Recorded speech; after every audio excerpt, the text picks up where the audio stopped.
Alexa Nazaro, founder of the Axel Author Group, and I am back with another episode of Write, Publish, Connect. Today, I have the privilege of chatting a little bit with Vicki Christensen, who is the author of Uniquely, Fully Enough, the Neurodivergent Parenting Journey. Vicki, thanks so much for joining me today. I'm happy to be here. Thank you for having me, Alexa. Awesome. So why don't we start at the beginning with your book, and what was the journey for you in terms of writing the book, the passion and the idea behind that? Sure. So my book is it's about raising my son Luke, who is now 21, and he has a rare genetic disorder. So he has special needs. And I, because of that, have become a special education advocate. I've been doing that for over 15 years now. And my journey began when I realized I talk to parents every day and I give them advice about special education in school. And along with that advice, I share stories about my experience raising Luke because we've gone through birth to diagnosis to elementary school to adulthood. And I finally started thinking I should put this all in a book because I believe that advocacy and sharing our stories is so valuable. And so if I just had something that I could get as a resource and reach other parents, caregivers, it would be really helpful. So that is why I wrote the book. Would you say that you wrote the book that you wish you had had? Some authors will tell that to me. They'll say, "Oh, I've written the book that would have helped me X number of years ago." Absolutely. I tell people that all the time. This is the book I wish I had 21 years ago because everything was either clinical or it was a story. And my book is really meant to be both. So it's our story, but then it's also a resource that parents could start using today. And that is the perfect segue into my second question, which is your book really is a hybrid. You share your personal story with Luke, but at the same time, you want to provide tips and resources and support for other parents going through a similar journey as you did. So, how did you balance the two? How did you weaving in memoir and personal stories with something a little bit more practical is not always the easiest thing. So, what was your approach? To be honest, this flowed quite Yes. nicely for me because I think for me the more challenging part was just the chronological order of my book, making sure that it made sense to people. So I did a lot of juggling around, but once I had that, it flowed very well because I enjoy sharing our story. And actually that part was a lot of fun for me and brought back a lot of memories.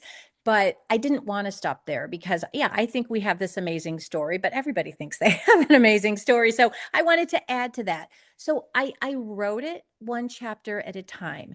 And I would start, I started early on and I shared our story. And my stories are very real, very authentic. And I add some humor because that's just my personality and that's how I live my life.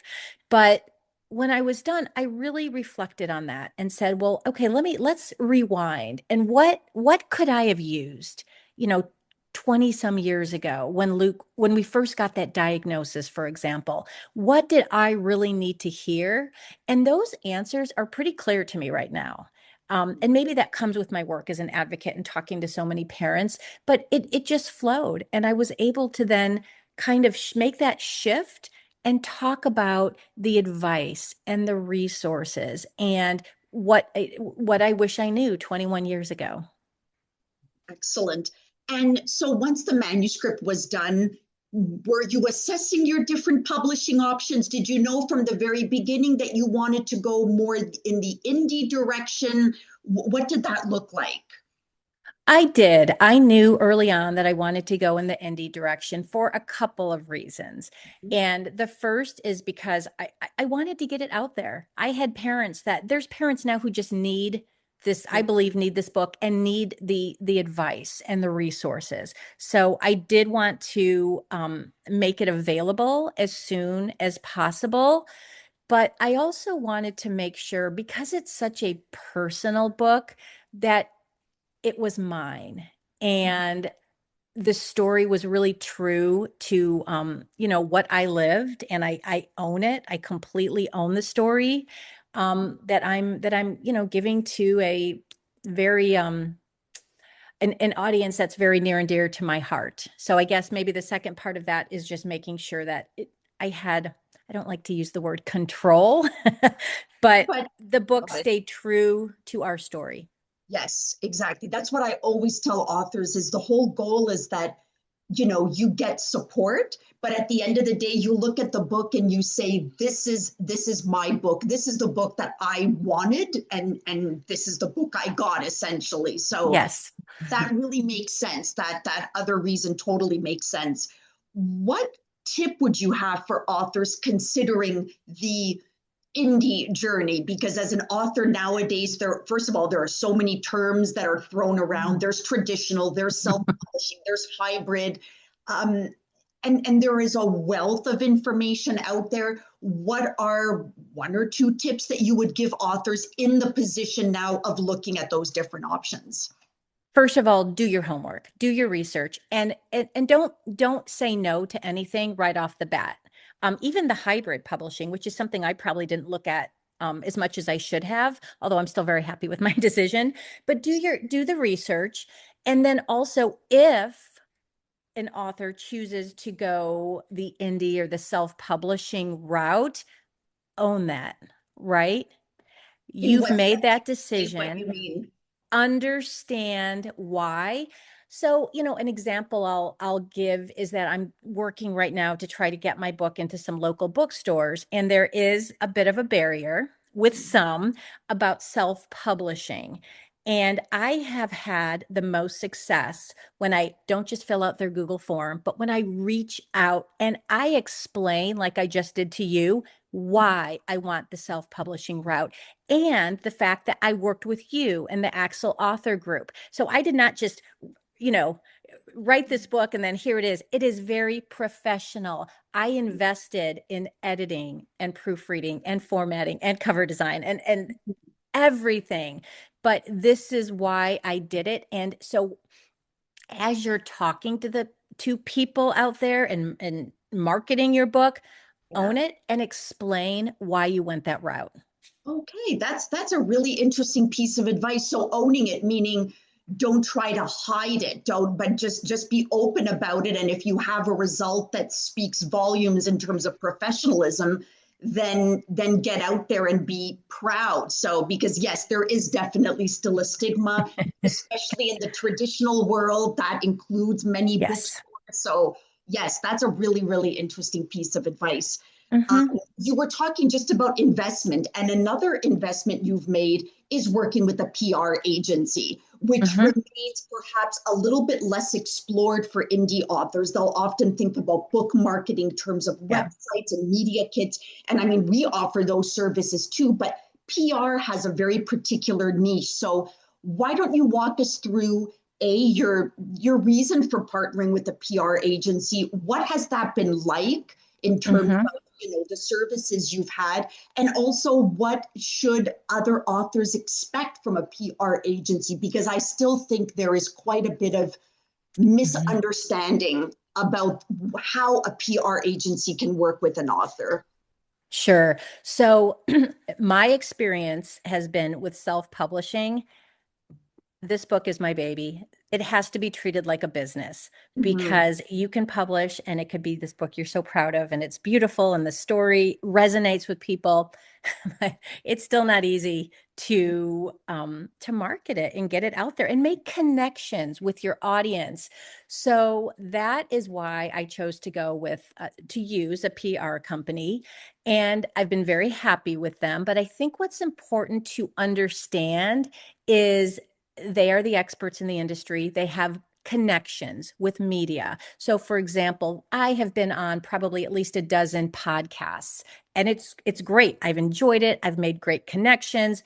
I've written articles for magazines. I've done interviews. But here's my advice. Don't do the podcast and let it fall off the cliff.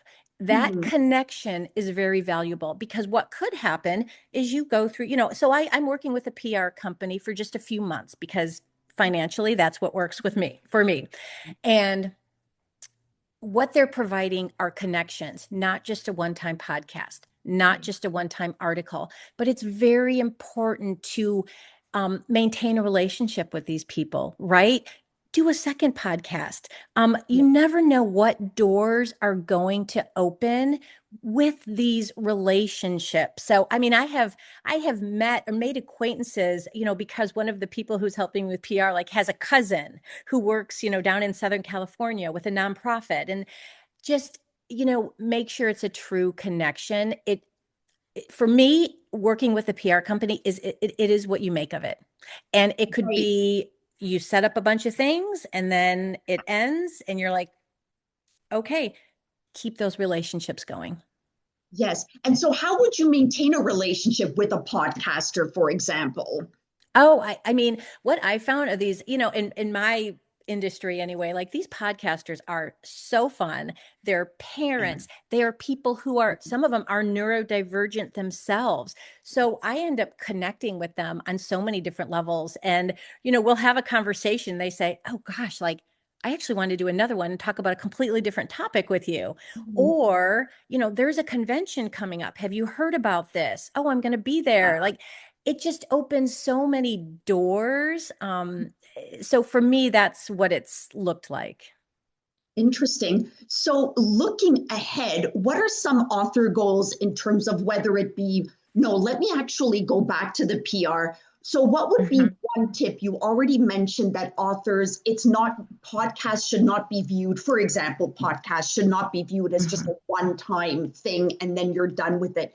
So, maintaining Mhm. those relationships is very cool. So, does that mean that the PR agency sort of gives you those contacts? For instance, writing articles for magazines, are you then given those contacts? Is that how it works? Yeah, how it's worked for me is that, so for example, my contact at the PR agency, she makes the initial contact, but then Mm, um, she'll ask me, so there's a podcast, are you interested in it? And I'm like, yes, yes, yes. right. I never say no.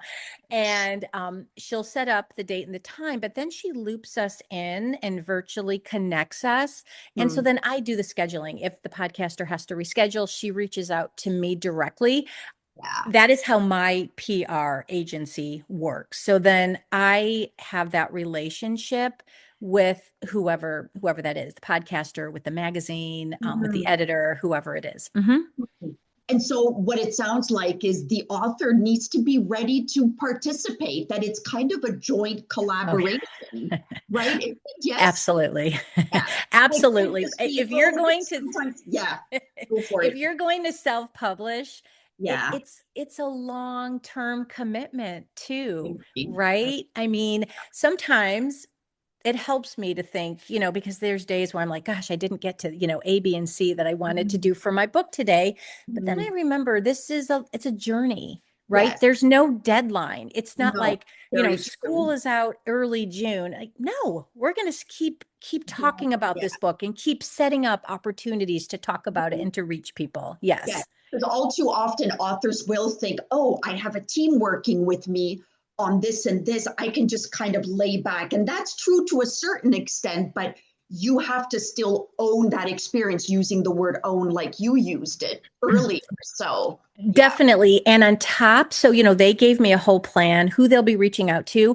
I have my own plan and I'm doing my own PR on top of that, reaching Right. out to local contacts, Right. reaching out for my book to hospitals and to Mhm. nonprofits, and anything that wasn't on their list, I'm Right. doing myself. So I am definitely invested in the PR, I'd say as much as the agency. And when you look at your own plan, or have you covered the next 6 months? Are you really looking long term, or what? No, because many authors probably Yeah. aren't taking the time to really plan. So, what duration does your plan cover? So I wish I can say I was planned out for the next 6 months, but Oh, it's okay. I'm not. But and also with my advocacy work, once June 1st comes, I have a lot more time. So this summer I will be doing a lot of PR, my own PR work. But oh no, I'm thinking longer term than the next 6 months. Of course. Definitely. I want to keep this up. I mean, I'm thinking in terms of years, Yeah. truly. Yes. Doing as much as I can now. But Yeah. what I've learned is that a lot of people don't respond to you after one email.